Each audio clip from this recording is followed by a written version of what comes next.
A lesson, the first lesson on momentum, and it's quite little to know in this topic actually, but a lot to apply. So let's start with the definition, because it's probably easier to start. Well, no, let's start with an example, and so we can go on to a definition from an example.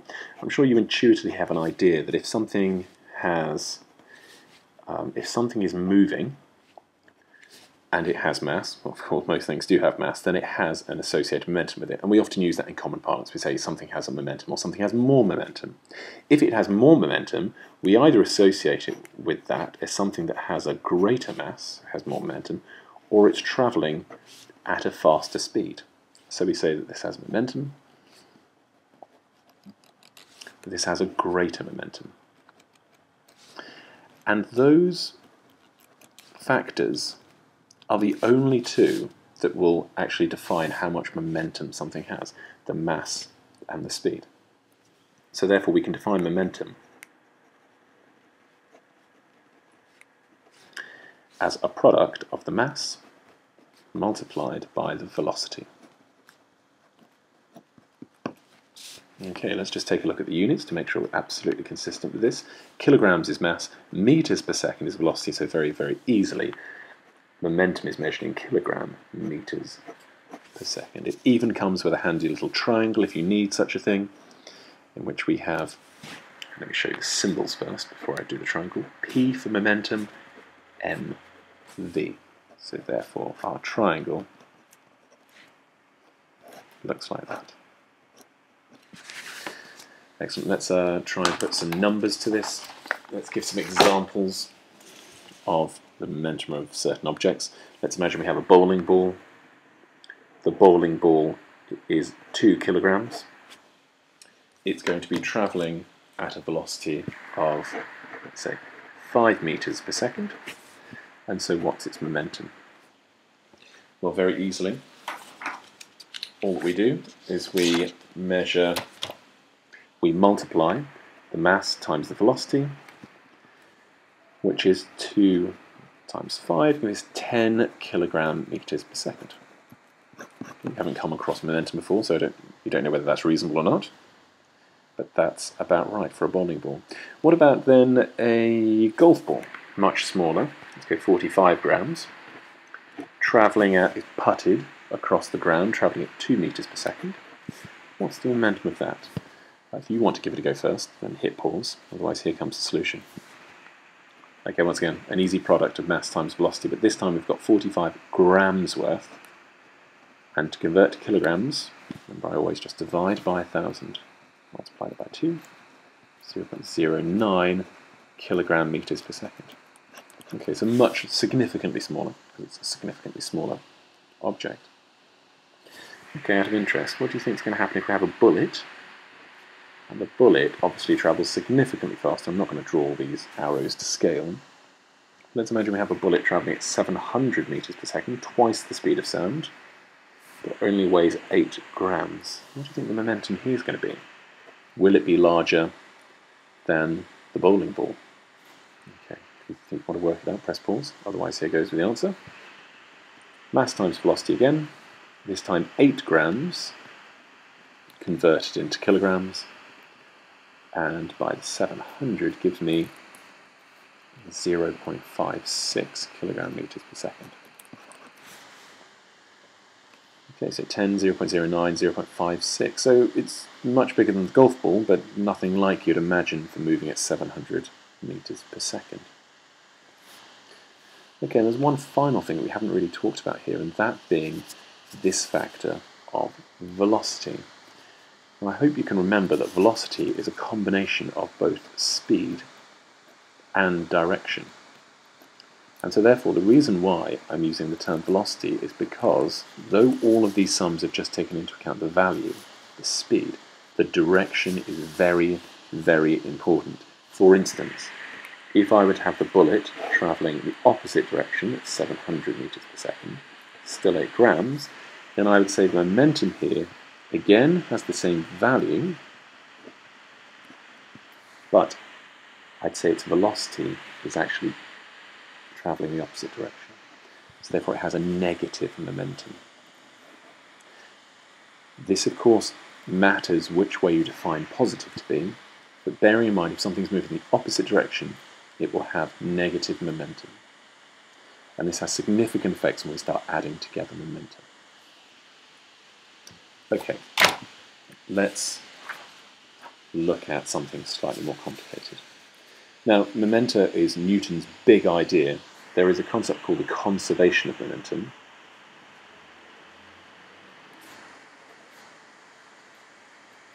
And this is where momentum starts being really, really useful. And it's useful because you can predict what happens after collisions. So you have starting points of collisions, and then what happens after collisions. So let's take a nice example of what a collision might be. We have a situation before of an object moving towards a stationary object. After the collision, this is before, and let's say after the collision, the two objects stick together and travel off at a certain velocity. I'm going to give you, let's say that initially we have a 2 kilogram object bashing into a 1 kilogram object. It's moving at 2 meters per second, and this is stationary. And then they join together and they move off at a certain velocity. Now, with the conservation of momentum, we can work out a problem like this. Because essentially what the conservation of momentum says is that the momentum before a collision is equal to the momentum after a collision.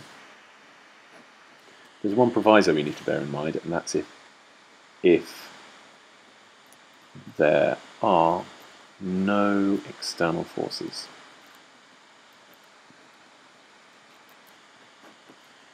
That's quite an important point, but essentially conservation of momentum is just the momentum before is equal to the momentum afterwards. Okay, so how are we going to work this out? Well, first of all, we need to work out the momentum of these two objects before and add them together, and then work out the momentum of this object afterwards and equate the two. So a little bit of maths required here. Okay, momentum of the object before. So essentially what we need is we need the mass times the velocity of object 1 plus the mass times the velocity of object 2, and that will be the same as, what we normally call m1, m2. And because they join, it's going to be the combined mass times by the velocity v. The momentum of one object plus the momentum of the object gives the momentum of the combined object. Let's put some numbers to it. I know it's 2 kilograms, it's moving at 2 meters per second. I know this is 1 kilogram, but moving at 0 meters per second. In effect, cancelling this bit, that is 0. And the combined mass is 1 plus 2, which gives me 3 v. It's a really straightforward setup. As long as you're consistent and careful, these sums always give you the right answers.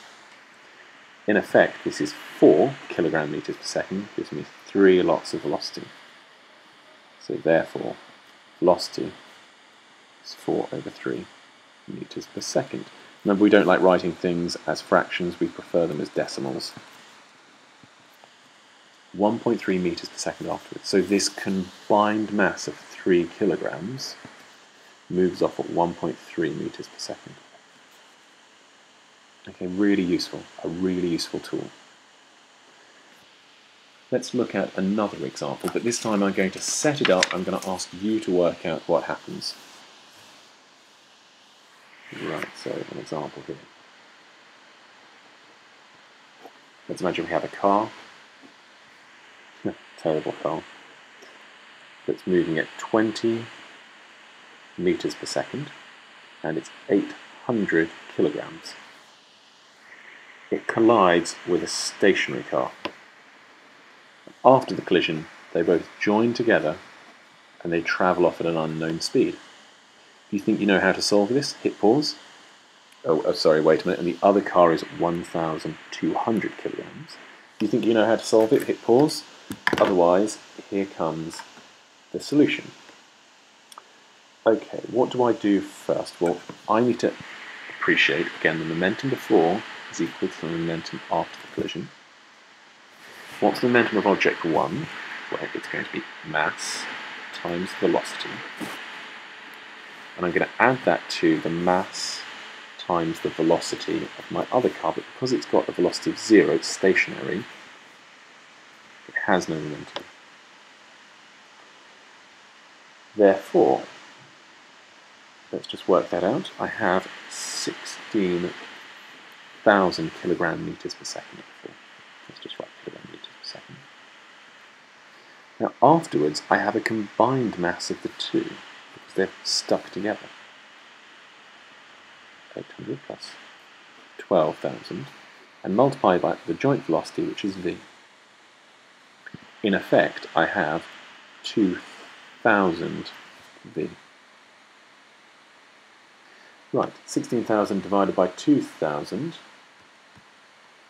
which v is going to be, just solving that equation, 8 meters per second. I hope you can see how that worked. I hope you got the answer. Okay, let's step it up a bit more. So that's essentially the basics which you need to know. Let's step it up to see if you really understood this, because this type of collision is called inelastic. Objects stick together. Let's try it where objects don't stick together. Okay, so we're going to try now an elastic collision. They are very rare. They only really happen in subatomic particles, or air particles, or atomic particles, should I say. But nonetheless, they're a good tool to give a go. To give a thought experiment to, if nothing else. Right, here we go. So, the same masses, again, come together. 2 meters per second, but now this time, my 1 kilogram mass is moving towards at 1 meter per second. And I'm told afterwards that we are told what happens to the 1 kilogram mass. It bounces off at 1.2 meters per second. But we're not told anything about the velocity of the 2 kilogram mass. So what we want to do is work out the velocity of the 2 kilogram mass. Well, we go about this in exactly the same way. We say the momentum before must be the momentum afterwards. So let's work out the momentum before, just as we did before. Mass times velocity, 2 kilograms by 2 meters per second. Add that to, well, I've got 1 kilogram, but my velocity is -1 because it's moving in the opposite direction. I'm going to put a big star on this. I'm going to say equals -1 meter per second. It's important which direction it's moving. It's moving in the opposite direction. It has negative momentum. The momentum is going to cancel out. And again here, what speed is it going? Well, I've said this is positive, but you can set that up whichever way you want. I've said this is positive, whereas that's negative. So if I know it's moving in this direction off, then I know that this is 1 kilogram by 1.2. The momentum of my second one. The momentum of my first one is going to be 2v. I don't know what nature that v is going to be, positive or negative, but if the equation is correct, it should just fall out in the solutions. Okay, 4 minus 1 gives me 2v plus 1.2. Let's do a little bit of the math. So it's going to be 3 minus 1.2. I'm moving this to that side. 2v. And finally, the solution for this one is 1.8 divided by 2 gives me v, which is in fact 0.9 meters per second. So this travels off at 0.9 meters per second.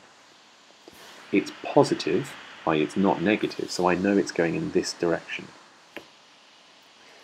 Does that make sense? I mean, this is so heavy, it travels along, a collision takes place, and they both move off in the same direction. Okay, that's not so easy because you've got lots of things. Not only you've got multiple bodies, but you've also got directions to bear in mind as well. So let me give you one idea. Let me give you a question and see whether you can work it out. Well, actually, no, I'm not going to, because you're unlikely to be struck with a question that difficult, but as long as you can appreciate it. No, I will. Sorry, I will. Right, here we go. Example. Let's go for the same again. 2 kilograms, this time moving at 1 meter per second, so I'm going to make them a bit more similar. 1 kilogram moving at 3 meters a second. Let's say that actually this one bounces at 1 meter per second. I've made this up, so the solutions might be a bit weird. What happens to the 1 kilogram mass? Okay, think you know, hit pause. Otherwise, here we go. Okay, very quickly. Momentum before is equal to momentum afterwards. What's the momentum before? 2 times 1 minus 3 times 1, because it's moving in the opposite direction, minus 3. And that must equal minus 1 times 2, because it's moving this way, plus 1v. You can go back and see how if you want to, but I'm moving quite quickly with the solution. 2 minus 3 gives me minus 1. And that gives me minus 2 plus v. Move that onto that side. 1 equals v. Well, that's the answer, 1 meter per second. So it moves this way 1 meter per second, because that's nominally my positive direction. Okay, I hope that made sense. Right, I'm going to show you one other type of collision. Let's imagine I have a cannon with a ball inside, and an explosive, and after the explosive has gone off, the cannonball starts moving. But if the momentum before was nothing, then the momentum afterwards must be nothing as well. But how is that possible? If the cannonball has a positive momentum, well, what must happen is the actual cannon must be moving in the opposite direction. And we call that recoil. The cannon jumps back as the bullet jumps out. Let's put some numbers to it to see if we can work out how fast it should be going. Let's imagine that we had a 5 kilogram cannonball and a 200 kilogram cannon. And I know that the cannon recoils at 0.5 meters per second. So what's the velocity of the cannonball? Okay, momentum before must equal momentum afterwards. We've said this is 0 before. What's the momentum afterwards? Well, I know what the momentum of the cannon is, minus 0.5, the velocity, multiplied by the 200, the mass. Momentum of the cannonball, I know it's 5 kilograms with an unknown velocity v.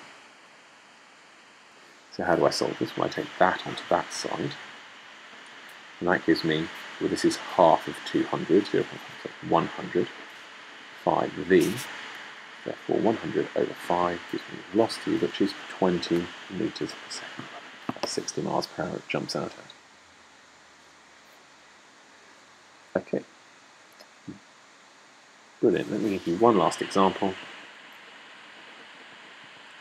Let's imagine AK-47. I'll try and draw this thing now. Small handle, magazine. It's looking already better. Sight. Already looking better than the car I drew earlier. Trigger. Bullet. This is a 5 kilogram gun, and it shoots 700 meters per second, a 0.008 kilogram bullet. What's the recoil? Think you know? Hit pause and work it out, otherwise here comes the solution. Okay, the momentum before must equal the momentum afterwards. It's 0 before, i.e. nothing, and then when you shoot, what do we get? Well, we get a 0.008 kilogram bullet moving at 700 meters per second, mass times velocity, minus, because it's going in the opposite direction, a 5 kilogram gun going at an unknown velocity v. So what's our solution? 5v is 0. I'll multiply that up, just just to make sure. I think it's about 56, 700 by 5.6. That's that. Moved across. So therefore V must be approximately 5.6 over 5, 1.12 meters per second recoil speed. Okay, I hope that all made sense.